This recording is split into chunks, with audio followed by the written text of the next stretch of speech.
नमस्कार प्रिय दर्शकों और श्रोताओं, आज हम सभी एक नई शुरुआत के साथ जुड़ रहे हैं जहां भक्ति की धारा बहती है और जीवन की हर चुनौती को पार करने की प्रेरणा मिलती है। क्या आप तैयार हैं एक ऐसी यात्रा के लिए जो आपके मन को शांति देगी और आत्मा को जागृत करेगी? ओम सूर्य नारायण नमः। हरे राम। आप सभी का दिन मंगलमय हो। आज दिनांक है 2 जनवरी और दिन है शुक्रवार तथा आज अंग्रेजी कैलेंडर के अनुसार नए साल का दूसरा दिन है। आप सभी को नववर्ष की हार्दिक बधाई। और आज शुक्र प्रदोष व्रत भी है। ब्रह्म मुहूर्त का समय आज सुबह 5:40 से 6:30 तक रहेगा। सूर्योदय होगा सुबह 7:15 पर, सूर्यास्त होगा शाम 6:10 पर और चतुर्दशी तिथि आज पूरे दिन रहने के बाद रात 11 बजे समाप्त होगी। इसके अलावा राहु काल दोपहर 2 बजे से 3:30 तक रहेगा।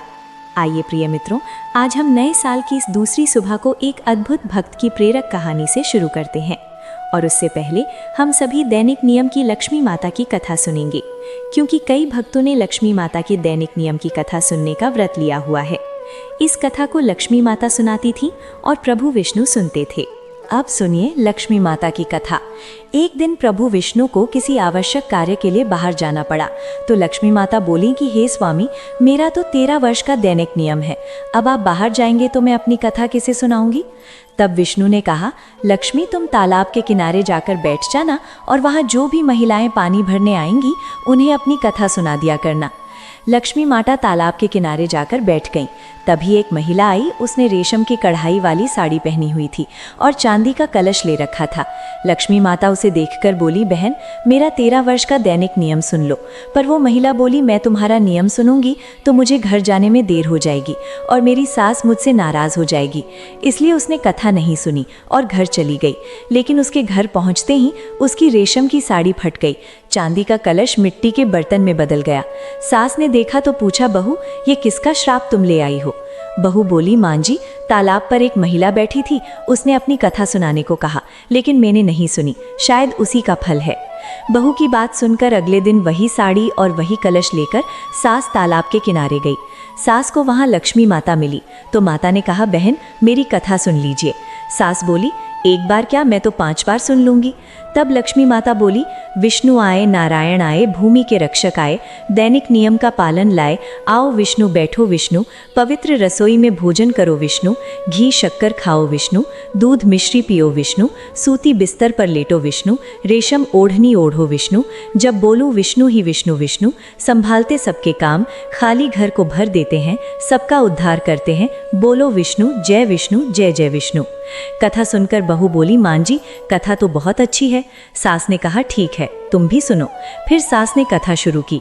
विष्णु आए नारायण आए, भूमि के रक्षक आए, दैनिक नियम का पालन लाए, आओ विष्णु बैठो विष्णु, पवित्र रसोई में भोजन करो विष्णु, घी शक्कर खाओ विष्णु, दूध मिश्री पियो विष्णु, सूती बिस्तर पर लेटो विष्णु, रेशम ओढ़नी ओढ़ो विष्णु, जब बोलूं विष्णु ही विष्णु विष्णु, संभालते सबके काम, खाली घर को भर देते हैं, सबका उद्धार करते हैं, बोलो विष्णु जय जय विष्णु।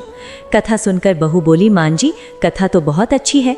सास ने कहा, ठीक है अब से हम इस कथा को रोज कहेंगे। अब सास बहू रोज सुबह उठती, नहाती और पूजा के बाद दैनिक नियम की लक्ष्मी माता की कथा कहती। एक दिन उनके पड़ोस की एक महिला आई और बोली, बहन थोड़ी आग तो दे दो। तो बहू बोली, आग तो हमने अभी जलाई ही नहीं। पड़ोसन बोली, तो तुम सुबह 4 बजे से उठकर क्या करती हो? उन्होंने कहा, हम सुबह उठकर पूजा करती हैं, फिर लक्ष्मी माता की दैनिक नियम की कथा कहती हैं। पड़ोसन ने सुनकर कहा, लक्ष्मी माता की कथा कहने से क्या मिलता है? तब दोनों बोली, लक्ष्मी माता की कथा से घर में संपदा भर जाती है, सारे काम पूरे हो जाते हैं, मन की हर इच्छा पूरी होती है। पड़ोसन बोली, बहन अगर ऐसा है तो मुझे भी कथा सुना दो। तब बहू बोली, ठीक है तुम भी सुन लो। विष्णु आए नारायण आए, भूमि के रक्षक आए, दैनिक नियम का पालन लाए, आओ विष्णु बैठो विष्णु, पवित्र रसोई में भोजन करो विष्णु, घी शक्कर खाओ विष्णु, दूध मिश्री पियो विष्णु, सूती बिस्तर कर लेटो विष्णु, रेशम ओढ़नी ओढ़ो विष्णु, जब बोलूं विष्णु ही विष्णु विष्णु, संभालते सबके काम, खाली घर को भर देते हैं, सबका उद्धार करते हैं विष्णु, जय विष्णु जय जय विष्णु। पड़ोसन ने कथा सुनी तो बोली, बहन कथा तो बहुत अच्छी लगी। अब वो पड़ोसन भी दैनिक नियम लक्ष्मी माता की कथा कहने लगी। कथा कहने से लक्ष्मी माता ने पड़ोसन के भी धन के भंडार भर दिए। देखते ही देखते पूरे इलाके में दैनिक नियम की कथा फैल गई और हर किसी की मनोकामना पूरी होने लगी। हे लक्ष्मी माता, जैसे आपने उन सभी के भंडार भरे, वैसे ही हमारे भी भरना। कथा कहने वाले, सुनने वाले और सहमति जताने वाले सबके भरना। सभी प्रेम से बोलिए, लक्ष्मी मैया की जय। अब सुनिए एक प्यारी सी कथा श्रीपाद जीवानंद जी की। भजन कुटिया पर आकर हरिदास जी ने प्रणाम किया और अपना परिचय दिया। श्रीपाद जीवानंद जी ये सुनकर बहुत खुश हुए कि हरिदास को श्री हृदय प्रकाश ने उनके पास भेजा है। जब श्री जीवानंद जी के मार्गदर्शन में हरिदास भक्ति ग्रंथों का अध्ययन करने लगे, तब उन्हें लगा कि सभी रसों में माधुर्य रस की उपासना भगवान से जुड़ने में सबसे ऊपर है। धीरे धीरे हरिदास जी का मन प्रियतम की गोपनीय सेवा की ओर खिंचा। उन्होंने जीवानंद जी से माधुर्य रस के रहस्य समझाने की प्रार्थना की। जीवानंद जी की कृपा से हरिदास को ब्रज रस महात्म्य, गोपनीय लीला और ब्रज की विशेष पूजा विधि का ज्ञान हुआ। एक दिन श्री जीवानंद जी ने हरिदास जी को सेवा बगीचे की गलियों की सफाई की सेवा दी। रोज हरिदास जी सेवा बगीचे में अपनी झाड़ू लेकर जाते और पूरे क्षेत्र को साफ करते। हरिदास जी के वृंदावन की धूल में बड़ी श्रद्धा थी। ये वृंदावन की धूल साधारण नहीं है। रसिक संतों की वाणी में कहा गया है कि जो वृंदावन के रसिक हैं वे प्यास से मर जाएंगे, लेकिन जिस पानी को ब्रज धूल का स्पर्श न हो वो नहीं पिएंगे। स्वामी श्री हरिप्रिया जी ने अपनी लीला में दिखाया कि वृंदावन धूल का हर कण पारस पत्थर जैसा है। रसिकों ने प्रभु से यही मांगा कि मुझे मोर बनाओ तो वृंदावन का नाचते चहकते तुम्हें रिझाऊंगा, मुझे बंदर बनाओ तो वृंदावन का डाल डाल कूदते तुम्हें रिझाऊंगा, मुझे भिकारी बनाओ तो ब्रजमंडल का मांग मांग ब्रजवासियों का टुकड़ा खाऊंगा, कोयल बनाओ या कीट बनाओ, यमुना के तट पर आठों पहर श्याम श्याम गाऊंगा। रसिकों के जीवन में ऐसा समय आया जब विदेशी आक्रमण हुआ। राधा वल्लभ जी जंगल चले गए, बांके बिहारी जी शहर चले गए, लेकिन रसिकों ने वृंदावन नहीं छोड़ा। आक्रमणकारियों ने उनके अंगों के टुकड़े कर दिए, लेकिन वृंदावन नहीं छोड़ा। खंड खंड हो जाए शरीर, संत वृंदावन मत छोड़ना। छोड़ना बड़ी भूल है। जब मुक्ति भगवान से पूछती है कि मैं सभी जीवों को मुक्त करती हूँ, लेकिन मेरी मुक्ति कैसे होगी, तब श्री कृष्ण कहते हैं, ब्रज धूल में साधु आएंगे, ब्रजराज उड़कर मस्तक पर लगेगी, मुक्ति मुक्त हो जाएगी। रसखान जी ने ब्रजधूल की महिमा बताई कि एक ब्रज कण पर चिंतामणि कुर्बान कर दूं। धर्म सम्राट स्वामी करुणा निधान जी कहते थे कि भगवान के सभी धामों की महिमा समान है, लेकिन ब्रज की महिमा अन्य धामों की धूल से अधिक है। अन्य धामों में भगवान चरणों से चले हैं, खेले हैं, लेकिन ब्रज में तो हर धूल को श्री कृष्ण ने चाट कर पवित्र किया है। कृष्ण ने यहाँ की मिट्टी मुंह में रखी है। एक बार तीर्थों का मेला था, लोग तीर्थ जाने को उत्सुक थे। श्री नंद बाबा और उनके साथी भी सोच रहे थे कि हम भी जाकर स्नान करें, लेकिन श्री कृष्ण को ये कहा मंजूर था। सुबह का समय था। नंद बाबा वृद्ध गोपों के साथ बैठे थे। तभी एक काला घोड़ा तेज दौड़ता आया। सब डर गए कि कोई दानव आ रहा है। घोड़ा आया और पवित्र धूल में लोपने लगा। देखते ही देखते उसका रंग गोरा हो गया। नंद बाबा आश्चर्य में पड़ गए। घोड़ा प्रणाम करके बोला, मैं तीर्थराज हूँ। लोग मुझ में स्नान कर पाप छोड़ जाते हैं, जिससे मेरा रंग काला हो जाता है, इसलिए मैं यहाँ आकर धूल में स्नान करता हूँ, मेरे पाप दूर हो जाते हैं। अब आप मुझे प्रणाम स्वीकार करें। इतना कहकर वो गायब हो गया।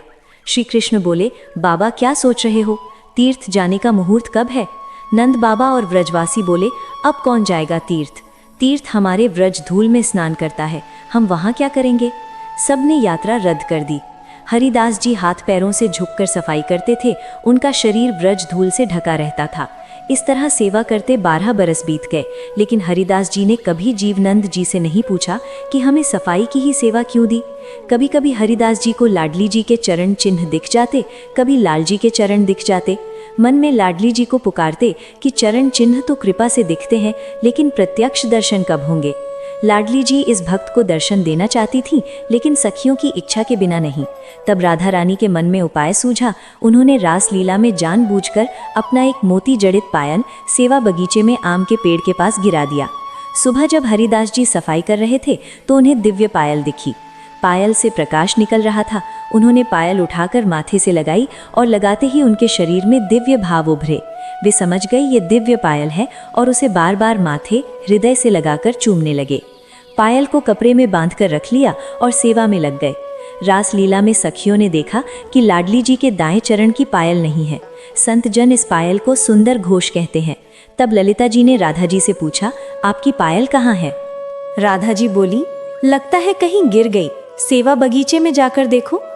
ललिता जी समझ गईं कि राधा जी लीला कर रही हैं। ललिता जी वृद्ध ब्राह्मणी बनकर सेवा बगीचे गईं और हरिदास जी से बोली, बाबा आपने यहाँ पायल देखी है?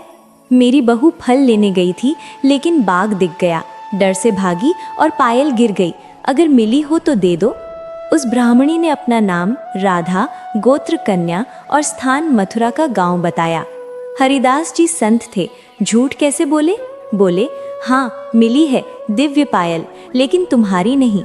जिसे देखकर मन आनंदित हो गया, स्पर्श से प्रेम में डूब गया। ये साधारण नहीं है, जिसकी है उसी को दूंगा। अपनी बहू को लाओ, उसके चरण में वैसी ही दूसरी पायल देकर दूंगा। ललिता जी ने बहुत मनाया लेकिन हरिदास जी नहीं माने। राधा लाल जी के चरण भजन से जो चतुर सखी भाव मिलता है वो चतुरता है। ब्रज रसिक कहते हैं, हम गुरु श्यामा श्याम के, हम शिष्य श्यामा श्याम के, पायल के बिना रासलीला कैसे हो? प्रिया प्रियतम के आभूषण नित्य हैं, उनके बिना लीला नहीं हो सकती। प्रिया प्रियतम जो अंग पर धारण करते हैं वो प्रेम रस स्वरूप है, अन्य भाव का प्रवेश नहीं। राधा जी गुप्त रूप में सखियों विशाखा, वृंदा आदि के साथ खड़ी थीं। जब हरिदास जी नहीं माने तो ललिता सखी बोली, बाबा इस पायल के बदले कोई वर मांग लो, लेकिन लौटा दो। आपने सही कहा, ये दिव्य पायल श्री राधा रानी की है और मैं उनकी सखी ललिता हूँ।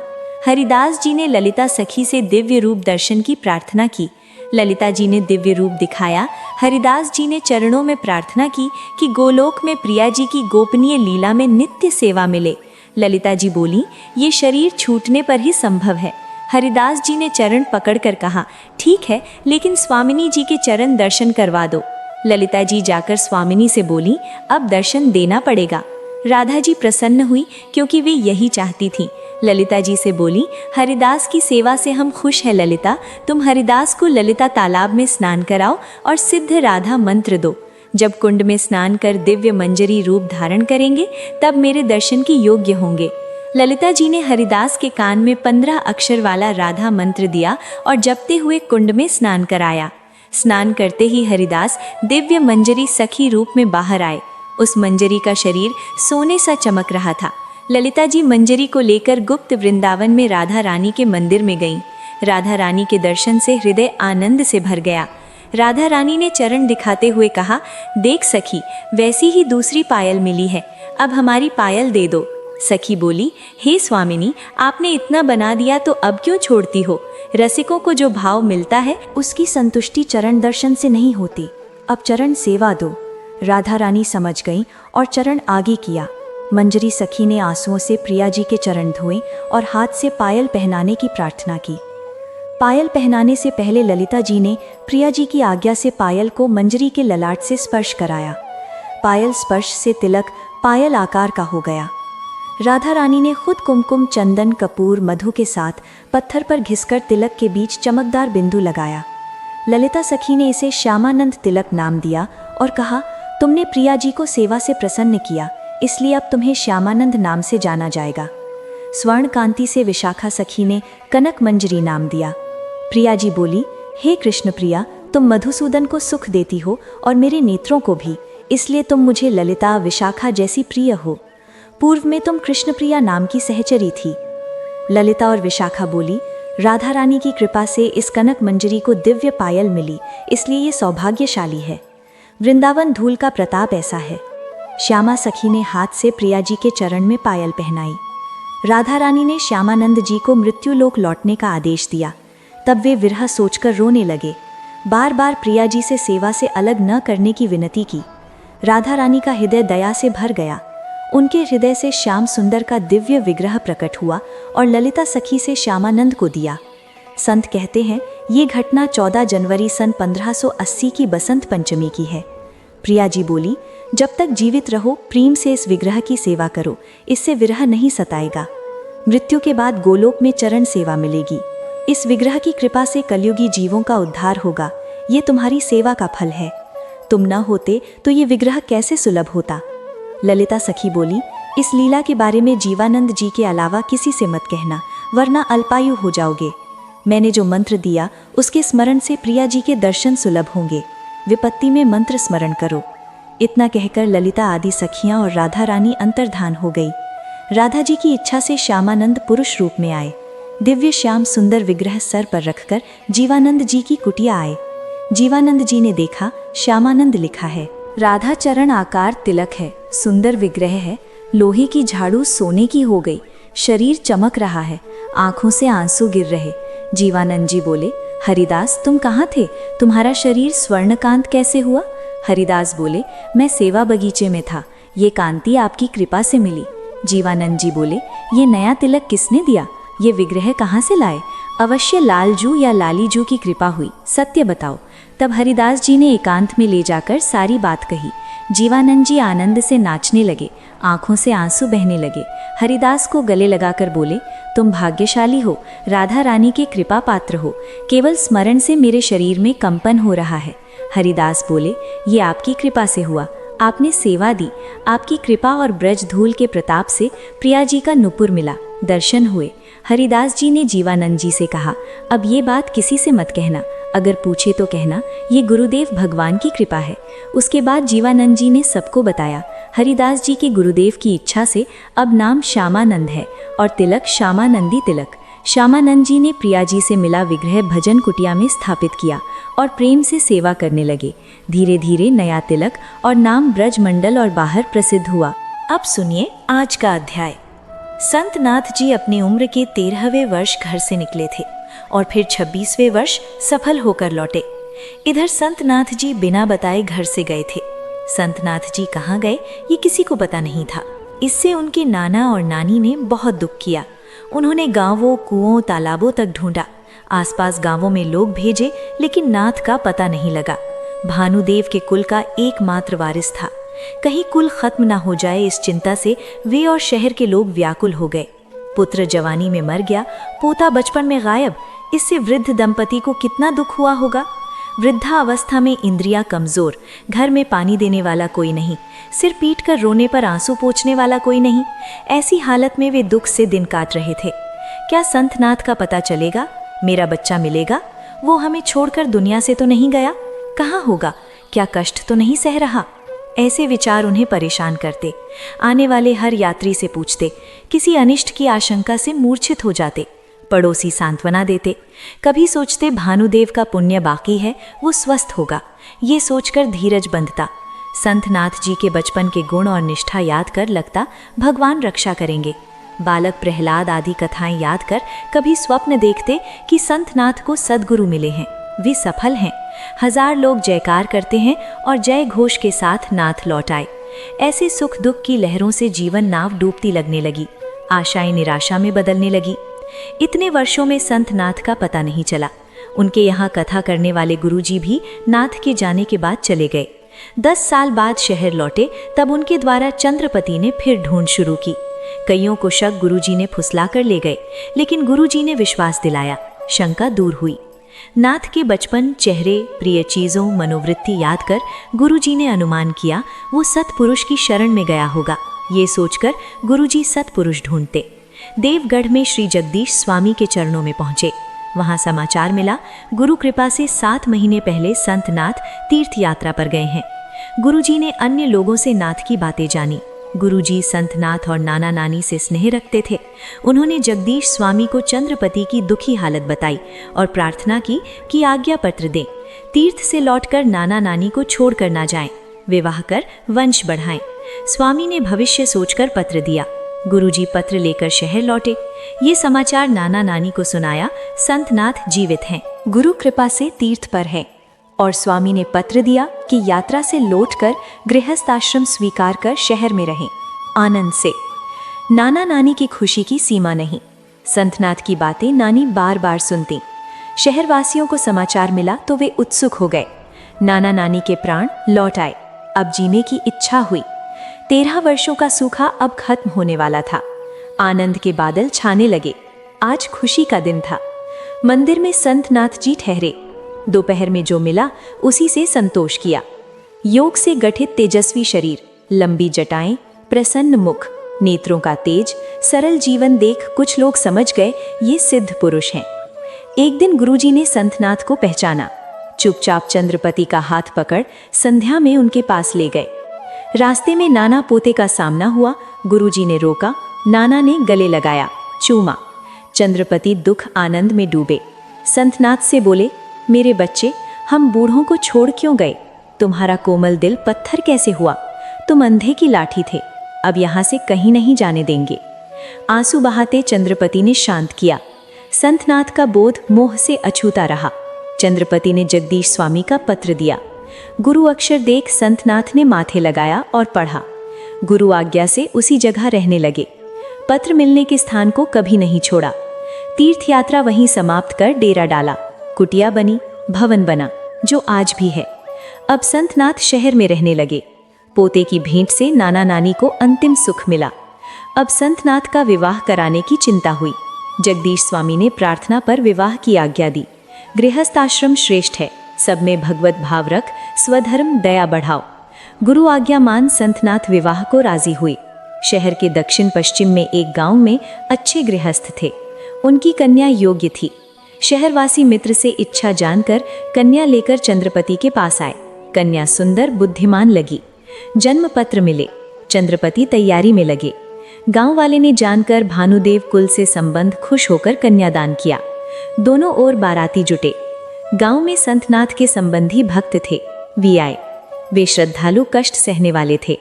उनके प्रयास और गांव वालों के प्रेम से विवाह धूमधाम से हुआ। पूजन, गृह प्रवेश, लक्ष्मी पूजन यथोचित हुआ। वधू का नाम सुंदरी रखा। संतनाथ और सुंदरी का विवाह विवेक शांति का मिलन था। संतनाथ के नाना नानी की आंखें आनंद से भर आईं। भानुदेव वंश की चिंता दूर हो गई। संतनाथ गृहस्थ हुए।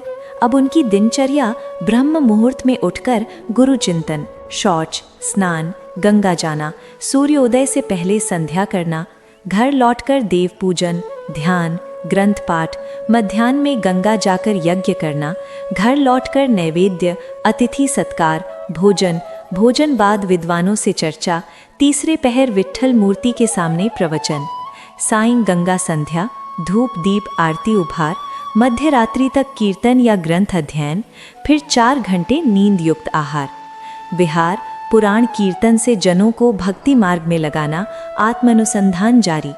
सभी कर्म भगवान अर्पण कर अलिप्त रहना। सब में भगवान देख संसार ब्रह्म रूप। संतनाथ की यहाँ सदा वर्थ था। अन्न बंटता, ब्राह्मण सत्कार में दक्ष, रात कीर्तन में संगीत सुन गांव वासी आते। कोई छोटा बड़ा नहीं, समान व्यवस्था। हर आने वाले में जनार्दन देखते। समदर्शिता, घर काम भक्त संभालते। संतनाथ को चिंता नहीं, घर में क्या है, भक्त देखते। वे सच्चे शिष्य थे, दया दृष्टि के लिए रहते। संतनाथ को योग्य सहधर्मिणी मिली। कम उम्र में घर संभाला। जब तक नाना नानी थे, सास ससुर सेवा से पति प्रसन्न किया। विवाह के कुछ साल बाद नानी का देहांत, फिर नाना का। घर भार सुंदरी पर आया। संतनाथ जैसे शीलवान, दयालु थीं। महत भाग्य से ऐसे पति मिले, खुद को धन्य मानती।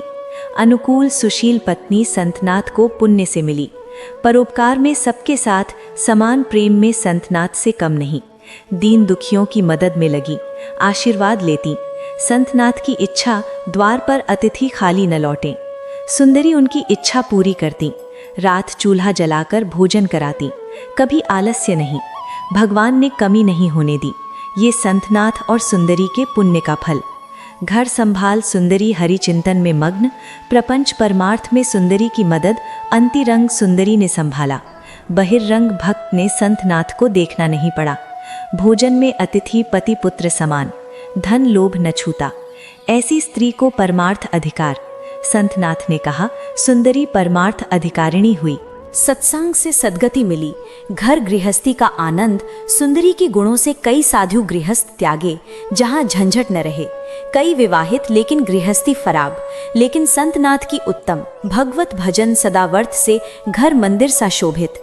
संतनाथ सुंदरी लक्ष्मी नारायण से एक चित प्रेम आनंद देख भक्त सुख पाते। कलयुग में ऐसा प्रपंच संतनाथ को मिला। संतनाथ शहर आए तो गुरु पत्रिका जहाँ मिली वहीं ठहरे। कुटी बनी, हवेली बनी, समय भजन परोपकार में बीता। वैराग्य, समत्व, शांति, त्याग गुण प्रकट होने से आदर बढ़ा। पहले एकादशी पर कीर्तन किया, श्रद्धा हुई। जन्माष्टमी पर उत्सव किया, जीते जी उत्सव होता रहा। उनके बाद भी होता। जन्माष्टमी उत्सव में अभंग रचकर सुनाते। सभी वर्ण लोग उत्साह से आते, कोई रोक नहीं। कीर्तन से मंत्र मुग्ध। इस पहले उत्सव में देवगढ़ से जनार्दन स्वामी को लाए।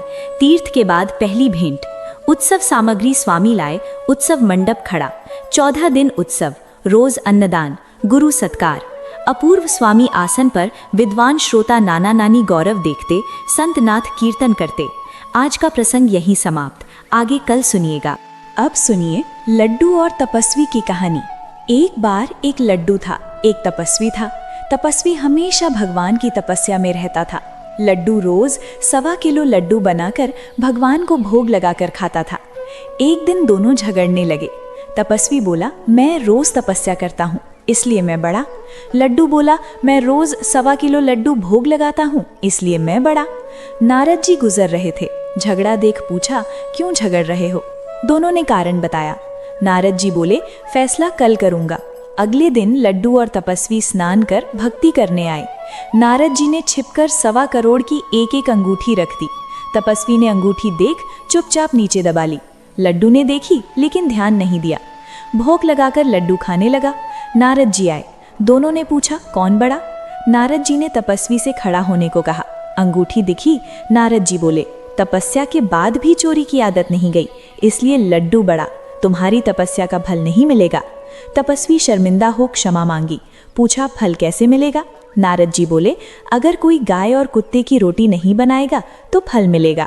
अगर कोई ब्राह्मण को खिलाकर दक्षिणा नहीं देगा तो फल मिलेगा। अगर कोई साड़ी के साथ ब्लाउज नहीं देगा तो फल मिलेगा। अगर कोई दिए से दिया जलाएगा तो फल मिलेगा। अगर कोई सारी कहानी सुने लेकिन तुम्हारी कहानी न सुने तो फल मिलेगा। उसी दिन से हर व्रत कथा के साथ लड्डू तपस्वी की कहानी सुनी कही जाती है। अब सुनिए सूर्य स्तुति। श्री सूर्य हरते हो घोर अंधकार, असंख्य किरणें फैलाते, चरणों में वंदन करता हूँ, अर्घ्य जल देता हूँ। सृष्टि के स्वामी हो, चर अचर के नाथ, निशा दिन तुमसे ही होता, संध्या प्रभात। जय भगवान सूर्यहारी, जय पक्षी राज दिनेश, शुभ दाता तुम हो। सृष्टि के नेत्र रूप त्रिगुणधारी, त्रिवेद रूप तुम ही, सृष्टिकर्ता पालक संहारक, 14 लोकों के संचालक। सुंदर शरीर 4 भुजाधारी, रथ पर गगन विहारी। चक्र शंख सफेद कमलधर, वर मुद्रा सोहते कर। शीश मुकुट कुंडल हार, तिलक भाल पर विशाल। 7 अश्व तेजगामी, अरुण सारथी गति अविराम। लाल वस्त्र आभूषण धारक, अति प्रिय हे लाल पदार्थ। सर्वात्मा कहते ऋग्वेद, मित्र कहते सब वेद। 5 देवों में पूजे जाते, मनोकामना फल देते। 12 नाम जप उद्धारक, रोग शोक कष्ट नाशक। माँ कुंती ने ध्यान लगाया, दानवीर पुत्र मिला, राजा धर्म ने जस गाया। अक्षय पात्र वन में पाया, योद्धा ने शस्त्र त्यागा। आदित्य हृदय से जीता, पर्वत मार्ग में आया। अंधकार छाया, मुनि ने तप से पर्वत झुकाया। मुनि महिमा गाई सुमिर रघुराज, तुम्हें फल जाना। मुख में लिया हनुमान, तब शनिदेव कहलाए। पवन पुत्र शनि दुख मिटाए। यज्ञ व्रत स्तुति तुम्हारी, शुक्ल यजुर्वेद की दीन। सूर्यमुखी तेज रूप, कृष्ण सुदर्शन भानु रूप। नमन ओंकार रूप नमन, आत्मा अरुण रूप। दिशाओं में तेज प्रकाश, उज्ज्वल आकाश रूप। 10 दिशा पालक, सुमिरन अर्पण। 3 ताप हरता, ज्ञान ज्योति दाता। सफल आराधन, गायकी जप सरल साधन। 3 काल संध्या करने वाला, कृपा पाता। सूर्याष्टक देव व्याधि हर लेते। अष्टदल कमल यंत्र, शुभ पूजा उपासना सुखदाता। माघ शुद्ध सप्तमी पावन व्रत पालन, भानु सप्तमी मंगलकारी, भक्तिदायिनी दोषहारी, रविवार ध्यान करने वाला पुत्र सुख वैभव पाता, पाप पर्वत विनाशी, अविनाशी राहु ग्रास बनाता, ग्रहण लगता, धर्म दान तप से राहु पीड़ा मिटती, सूर्य देव कृपा कीजिए, लंबी आयु बल बुद्धि दीजिए, उपासना कर नित ध्यान, कुष्ठ से मुक्ति, दक्षिण गति दक्षिणायन, उत्तर रथ उत्तरायण, मन वचन कर्म पावन, संयम आराधन, भरत दास चिंतन करता, सूर्य ध्यान रखियो कृपा, ओम जय सूर्य भगवान, जय दिनकर भगवान, जगत नेत्र रूप त्रिगुण रूप सब ध्यान धरते, ओम जय सूर्य भगवान, सारथी अरुण सफेद कमलधारी, चार भुजा सात अश्व, करोड़ किरण देव महान, ओम जय सूर्य भगवान, उषा में उदयाचल आते, दर्शन पाते, उजाला फैलाते, जग जागता गुणगान, ओम जय सूर्य भगवान,